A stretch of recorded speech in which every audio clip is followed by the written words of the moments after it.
Hello everyone, আমি বাক স্বাধীনতা নিয়ে কথা বলবো। বাক স্বাধীনতা প্র্যাকটিস করলে কি হয় আমাদের দেশে বর্তমানে, আমি তা তুলে ধরার চেষ্টা করব। আমি সৌমিত্র স্যারকে নিয়ে কথা বলবো। স্ট্রেট টু দি পয়েন্ট আমি চলে যাই।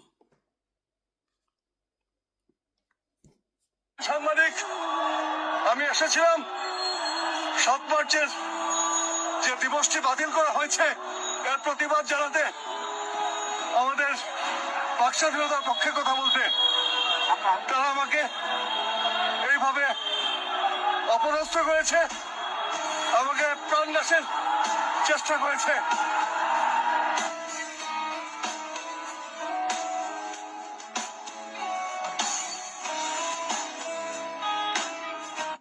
একজন কবি, আমি পুরো রিলটাই আপনাদের দেখালাম। সৌমিত্র স্যার উনি ৭ই মার্চের দিবসটি বাতিল করার কারণে প্রতিবাদ করেছিলেন স্বাধীনতার চেতনা থেকে, মুক্তিযুদ্ধের চেতনা থেকে। আমরা সবাই জানি ৭ই মার্চ কি। উনি একজন কবি, ওনার চেতনাটা, ওনার ধ্যান এবং ওনার ভালোবাসাটা, উনি বাক স্বাধীনতা পাচ্ছিলেন না।